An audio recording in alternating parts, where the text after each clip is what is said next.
मला तर टेन्शन आलंय की उद्या कोर्टामध्ये तात्यासाहेबांच्या विरोधात जर कागदपत्र मागितली तर काय उत्तर देणार त्यांना. सत्या करणार मंजूची मदत.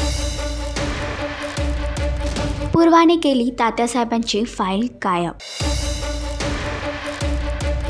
इन्स्पेक्टर मंजू या मालिकेच्या आगामी भागामध्ये एक नवा ट्विस्ट लवकरच प्रेक्षकांना पाहायला मिळणार आहे. एकीकडे पूर्वाने सत्याला जेलमध्ये टाकलं आहे, तर दुसरीकडे आता मंजूच्या घरामध्ये वरिष्ठ अधिकारी आले आहे आणि ते मंजूकडे तात्यासाहेबांची फाईल मागत आहे. मात्र मंजूकडे ती फाईलच नाहीये. यावर वरिष्ठ अधिकारी आता मंजूवर भडकले आहेत आणि ते तिला जाब विचारतायत की उद्या जर कोर्टामध्ये त्यांच्या विरुद्धची फाईल जर मागितली तर आपण कोणता पुरावा त्यांना देणार. तर मंजूची मदत करण्यासाठी सत्याने जेलमध्ये येऊन पूर्वाच्या कॅबिनमध्ये शोधाशोध करत आहे. तोपर्यंत पूर्वा पोलीस स्टेशनमध्ये येते. तर सत्याला जेलमध्ये न बघता पूर्वा नक्की काय करेल. मंजूला वाचवण्यासाठी सत्याने उचललेलं पाऊल त्याच्यासाठीच घातक ठरेल का? तुम्हाला काय वाटतं हे कमेंट करून नक्कीच सांगा. आणि अशीच अपडेट जाणून घेण्यासाठी तुम्ही आमचं चॅनल डेली चक्कर लाईक, शेअर आणि सबस्क्राईब नक्कीच करा.